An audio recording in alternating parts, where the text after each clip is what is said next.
When do you guys officially finish up? May 18th. May 18th. That's the same as us. Yeah. We'll be here for you now. Yes. All right. Hey, we'll get started.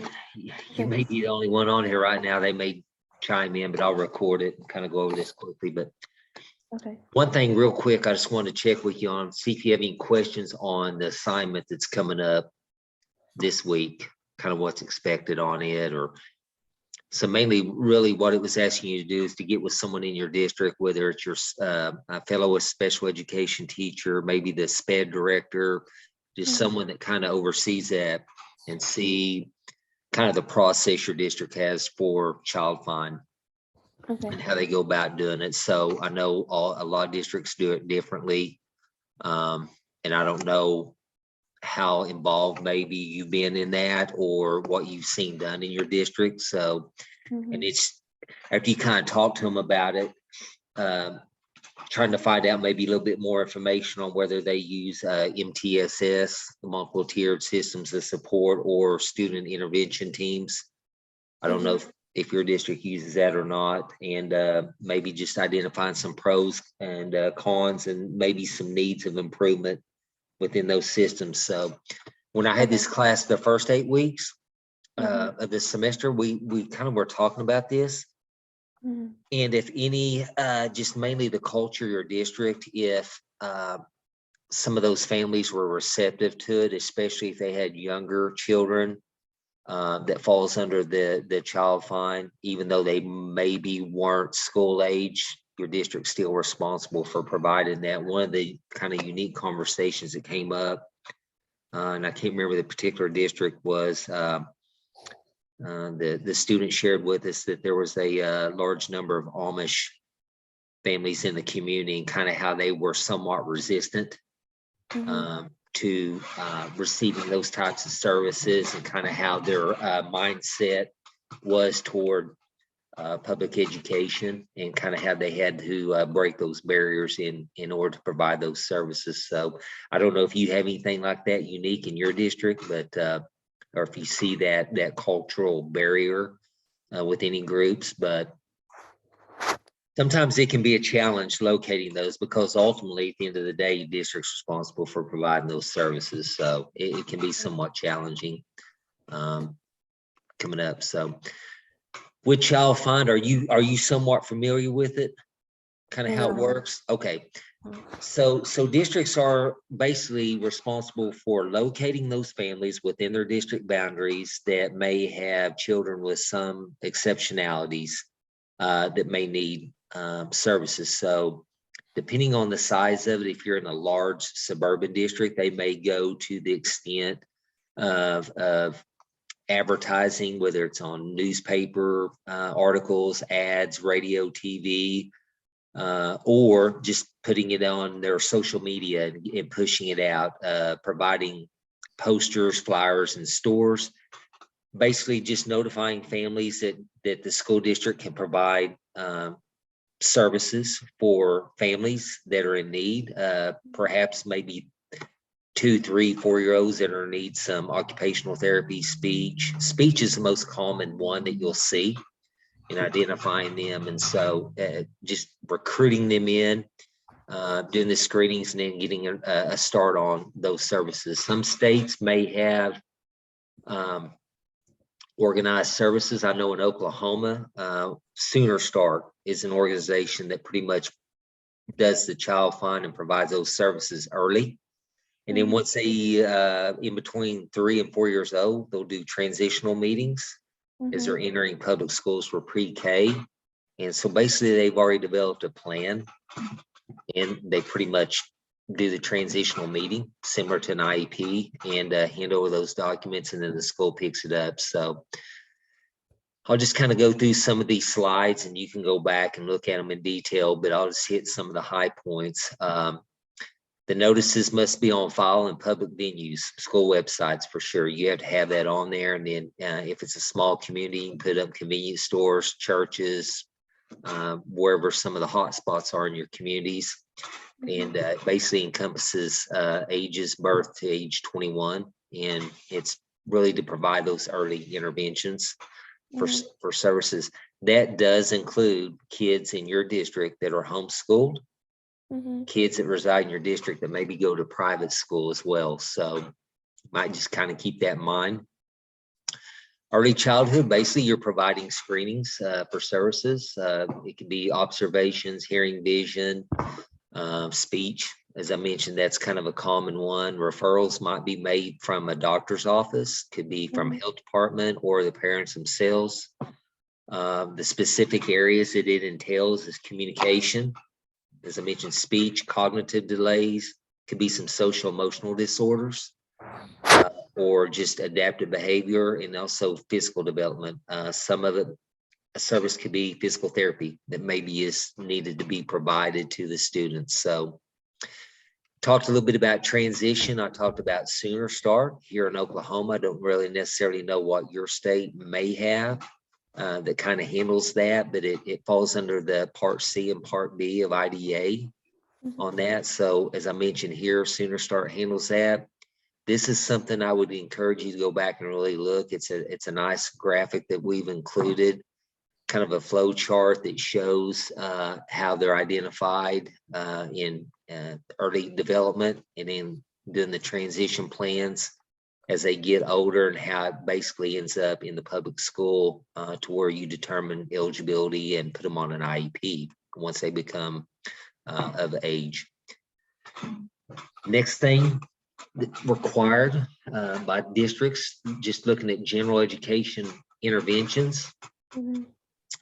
And again, that can be applied through kindergarten through 21, and it can be applied not only to disabilities, but also students that qualify under gifted as well. So it's not necessarily a disability.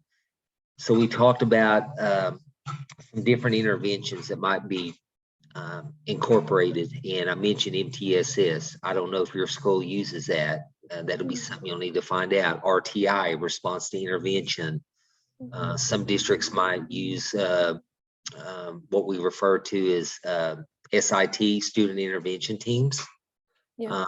to provide some intervention services. And basically it's all should be kind of, data driven, looking at statistical differences from your screenings and assessments, and then using evidence-based interventions. And that's kind of a key component, because as you go through this program and work your way through some of your upper level courses that you'll have, evidence-based interventions will come up a lot, because you're going to be asked to maybe develop some lesson plans and then teach those different tiered lesson plans. So something you might really kind of want to pay attention to as you start off in the program, and just kind of keep that in mind. Definitely collaboration between general education and special ed. I don't know if you see that in your district, if you see general ed teachers really collaborate a lot with special ed teachers. Some districts, it's kind of one of those, the mindset, stay in your lane, do your own. You don't see a lot of collaboration. Other districts, you see a lot. And that's one important thing to keep in mind. The more collaboration you have between special ed and general ed, the less likely are to have any type of pushback from a parent looking at due process, claiming, hey, my student's not getting the services they need. So I think it's real important to maintain a positive relationship there. And then also looking at referrals for evaluation. And so the interventions are really important. Keep in mind, those really need to be as extensive as possible, whether it's MTSS, whatever, to make sure you provide as many interventions as you can before you even get to that testing point. Because you could prevent a student from having to be assessed for special ed and then put into the program just simply through some interventions. Here's some other things: taking the data through the interventions that are provided and using that to determine final decision making on whether to proceed forward with testing, and just considering, has the child had appropriate instruction? Is their attendance adequate, especially with the younger kids? The more they miss, the more gaps they're going to have. And is their attendance really the major contributor to the problem at hand versus a true learning disability? Is it a true achievement gap because of attendance, or is it a true disability? And that will all come up in the testing. The data will show that, and whether it's a school psych or psychometrist that interprets that for you in those meetings, it'll all show up, whether it's truly based on poor attendance or is it a true learning disability.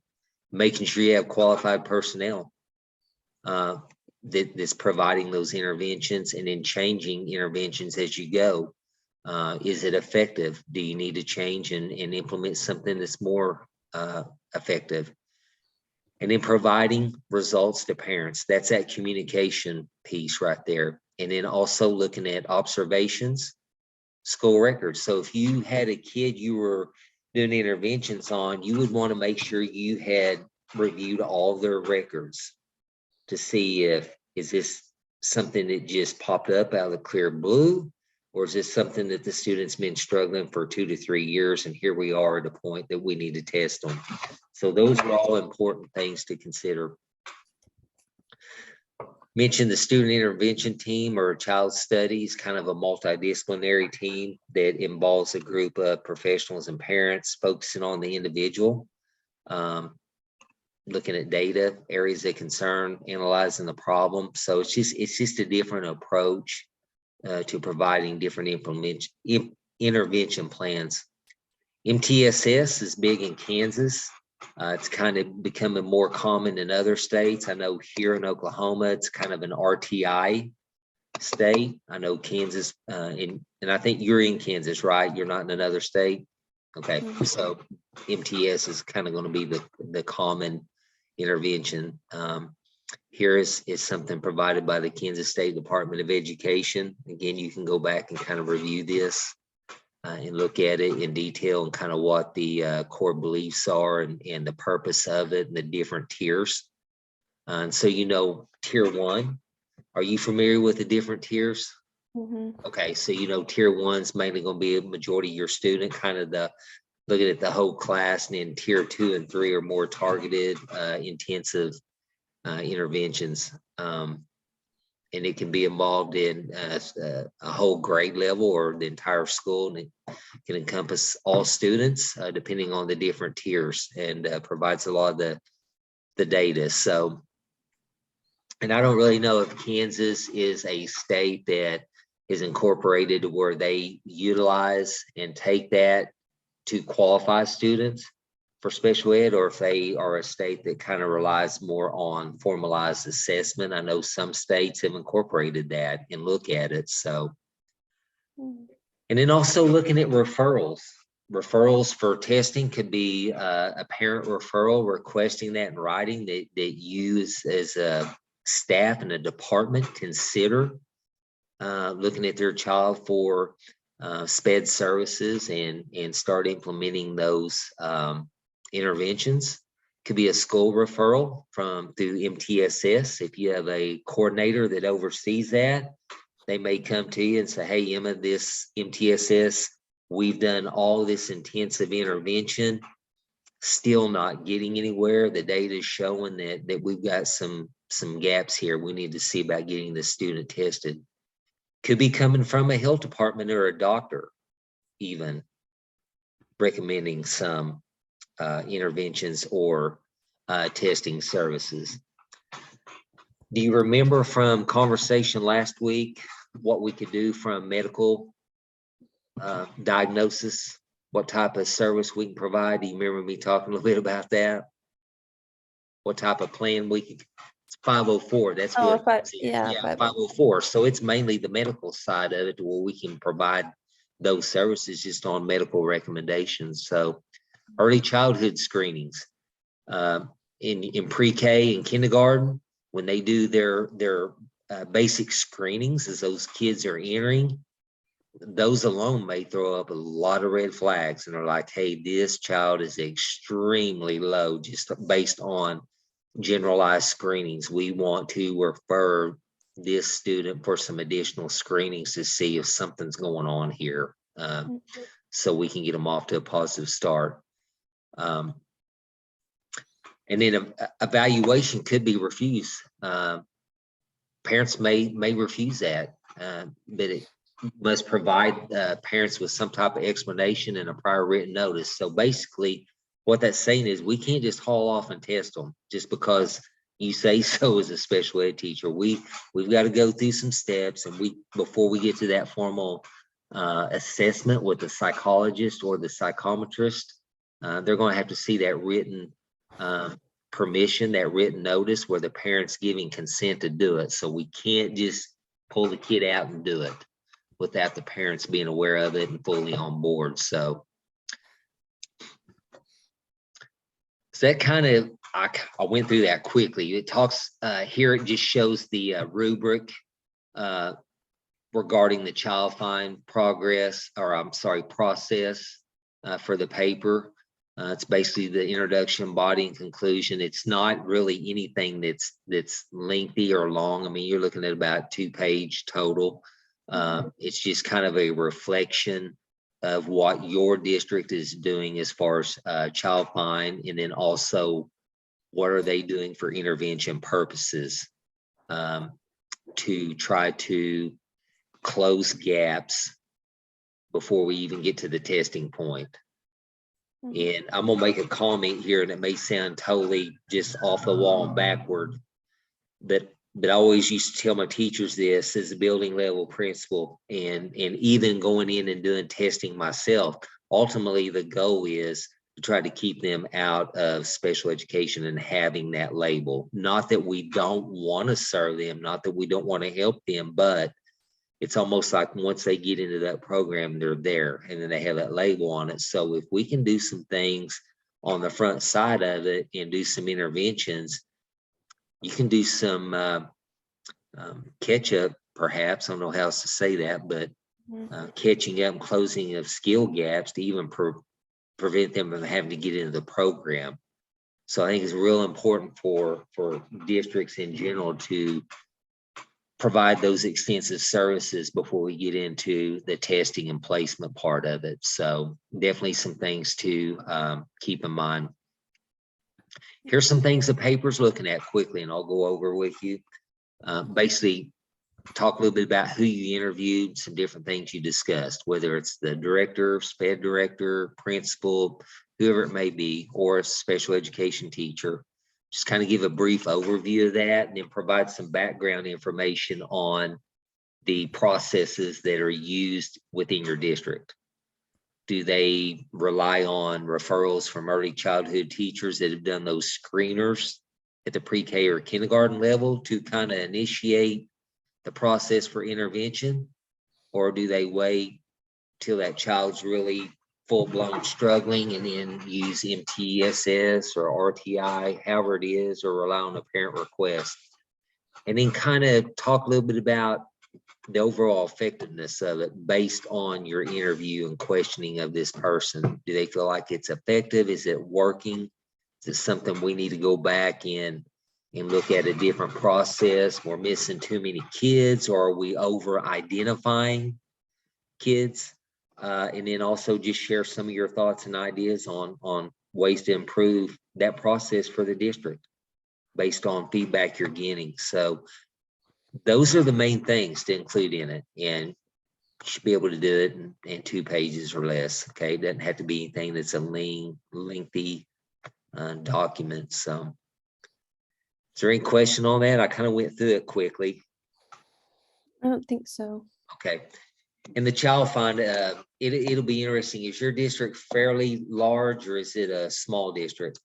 Large. Okay, so I'm interested to see how extensive they go to provide child find to try to find those parents. I mean, if it's an extremely large district, are they using social media to get the word out? Are they doing newspaper advertisements? So I'm kind of interested to see how they do that compared to maybe a smaller district. So yeah. You have anyone in mind you could interview for that? Yeah, we have. I talked to my SPED director Okay. a good bit, and then we have an MTSS coordinator at our school. Yeah, and a school awesome. psychologist, so. Okay, so you got plenty right there you can talk to. They give you some Yeah. good feedback on that. So Yeah.